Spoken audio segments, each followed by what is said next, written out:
대부분 친구들이 이제 책을 읽어와서 수업하기 전에 오늘 읽은 책은 어땠니? 재밌었니? 물어보면 열이면 여덟이 재미없어요. 무슨 말인지 모르겠어요. 이렇게 얘기를 하는데, 그래서 저는 개인적으로 수업을 시작할 때 스스로 생각하고 들어가는 거는 재미없는 책은 재밌게 만들어줄게. 재미있는 책은 더 재밌게 만들어줄게. 그런 마음으로 수업을 진행을 합니다. 저는 에이프로 논술학원에서 유일하게 중등과정과 고등과정을 같이 맡고 있는 김은서라고 합니다. 중3이 중요하죠. 아무래도 이제 고등학교를 본격적으로 준비해야 된다는 의미가 있기 때문에 책을 읽을 때도 단순히 그 책 자체로 줄 수 있는, 얻을 수 있는 흥미도 중요하지만 더 나아가서는 고등학교 때 배울 내용들을 미리 흥미로운 책의 내용을 통해서 쉽게 접근할 수 있다. 고등학생이 되었을 때 뭐 교과나 수능 공부를 할 때 도움이 될 수 있는 내용들을 위주로 공부를 하고 있습니다. 그래서 책들 내용들을 통해서 고등 과정에서 뭐 국어 교과나 또 사회탐구, 과학탐구 교과에서 배울 수 있는 내용들을 지금 과정에서는 재밌는 어떤 소설이나 문학 작품 또는 이해하기 쉬운 비문학 작품들을 통해서 그 내용들을 조금 더 흥미있게 거부감 없이 받아들일 수 있는 정도로 수업을 진행하고 있습니다.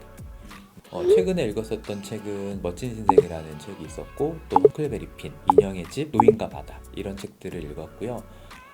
구체적으로 노인과 바다라는 책을 통해서는 실존주의라는 개념을 한번 이해를 해봤고, 그래서 2학년 때 읽었었던 카프카의 변신이라는 책이 있었는데 같이 엮어가면서 카프카를 읽었을 때는 실존주의라는 얘기를 안 했었거든요.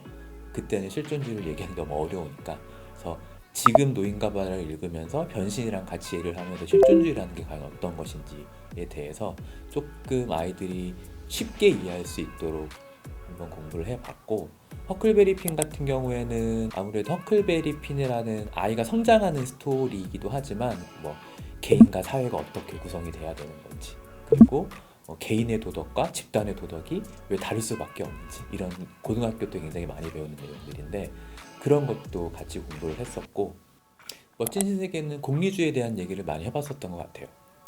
아이들이 아무래도 공리주의라는 개념 자체를 잘 모르고 있으니까 그 소설 속에서 대립되는 인물들의 어떤 대화나 행동들을 통해서 공리주의적인 행동이 사고가 무엇인지, 그리고 그 반대되는 어떤 행동이나 사고가 무엇인지를 조금 흥미롭게 이해할 수 있는 기회가 됐었던 것 같아요.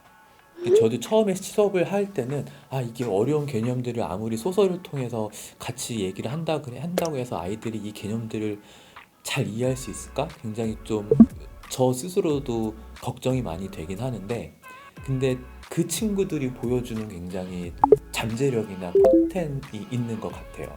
가령 예를 들면 멋진 신세계 때 공리주의라는 얘기를 했고, 다른 책을 읽었을 때 최근에 이제 개구리라는 책을 읽고 있는데, 이 개구리라는 책을 통해서 고등 사회 문화에서 배우는 사회 명목론, 사회 실제론 얘기를 했었거든요.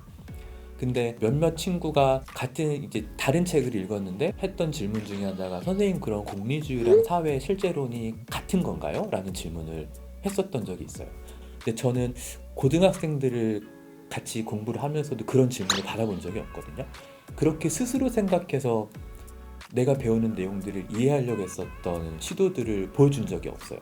근데 아무래도 중학교 친구들은 그렇게 새롭게 배우는 개념들을 스스로 생각해서 적용해서 한번 소화하는 모습들을 보여주는 것 같아요. 이게 독서 논술이 이 중등 과정에서 꼭 필요한 게 아닌가라는 생각을 하게 되는 것 같습니다. 대부분 친구들이 이제 책을 읽어와서 수업하기 전에 오늘 읽은 책은 어땠니? 재밌었니? 물어보면 열이면 여덟이 재미없어요. 무슨 말인지 모르겠어요. 이렇게 얘기를 하는데, 그래서 저는 개인적으로 수업을 시작할 때 스스로 생각하고 들어가는 거는 재미없는 책은 재밌게 만들어줄게. 재미있는 책은 더 재밌게 만들어줄게. 그런 마음으로 수업을 진행을 합니다.